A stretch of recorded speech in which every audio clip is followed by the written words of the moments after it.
पर साइरस और उसकी टीम जो यहाँ से भाग रहे थे, उनके पीछे पीछे एबी और उसकी टीम बढ़ जाती है। वो लोग पहले ऐसे ही भागते रहते हैं, जिसके बाद वो स्पीड बोट में बैठ जाते हैं, जहाँ पुलिस को चकमा देते हुए समुद्र के बीच में आ जाते हैं। इन्होंने बैरियर्स खड़े कर दिए थे, जिससे पुलिस इनके पीछे तक आ जाती है, लेकिन फिर भी ये लोग निकल जाते हैं। ये लोग अपने ठिकाने और शिप में पहुंच जाते हैं, जहाँ ये एनएफटी के लेन देन के बाद खूब पार्टी करते हैं। एबी जो अभी भी छानबीन कर रही होती है, वो नीलामी में आए लोगों के वीडियो को बड़ी गौर से देख रही थी। उसकी नजर साइरस के साथ ही हेल्पर पर जाती है, जो अभी भी वहीं पर होता है। इसीलिए ये लोग उस तक पहुंचकर उसको पकड़ लेते हैं। उधर पता चलता है कि इन चोरों ने जब एनएफटी को चोरी किया था, तो ब्लैक मार्केट में उसकी कीमत बढ़ती गई, जिसे एक्टिवेट करने के लिए इन्हें उसके असली मालिक की जरूरत थी। इसीलिए ये उस क्रिएटर को उठा लाते हैं। आधा प्रॉफिट वो उसको दे देते हैं। इससे उन दोनों का फायदा होता है। उधर साइरस की टीम का हेल्पर एबी के साथ ही बैठा हुआ था और वो सभी सवालों के उल्टे सीधे जवाब दे रहा था। एबी कहती है कि मैं तुमको जेल में डाल दूंगी और सबके सामने तुम्हारी सच्चाई ले आऊंगी। अच्छा होगा कि तुम अपनी टीम के बारे में हमको सब कुछ सच बता दो।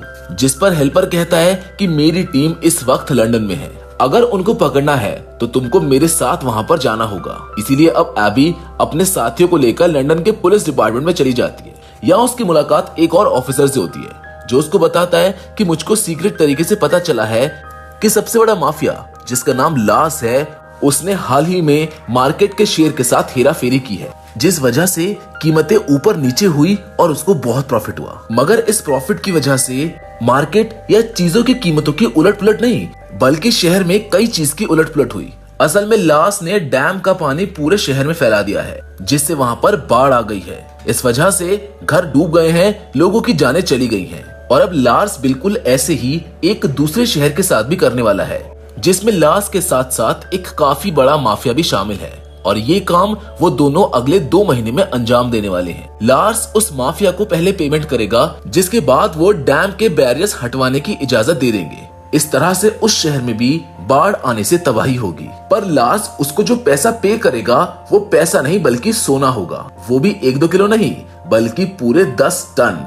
और अब उनकी इस डील को मुझको तोड़ना है और पेमेंट रुकवाने के लिए मुझको तुम्हारी जरूरत है। एबी कहती है कि मैं इसमें क्या मदद कर सकती हूँ। जिस पर वो ऑफिसर बताता है कि हमें एक ऐसे बंदे की तलाश है जो चोरों की तरह ही सोचकर चोरों को पकड़ सकता है। जाहिर है इस काम के लिए किसी मास्टरमाइंड चोर की जरूरत होगी, और वो कौन है तुम अच्छे से जानती हो।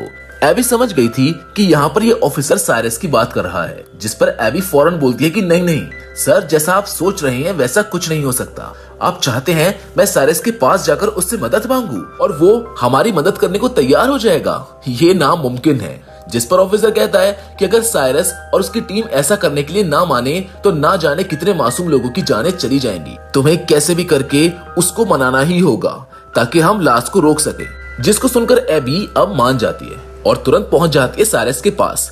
यहाँ पर दोनों एक दूसरे को ही दोष देने लगते हैं कि तुमने मुझको धोखा दिया है, मैंने तुमको नहीं दिया है। पर आखिर में बात खत्म करके साइरस उसके आने की वजह पूछता है, जिस पर एबी कहती है कि तुम्हें मेरे लिए एक चोरी करनी होगी। और उसे एबी वो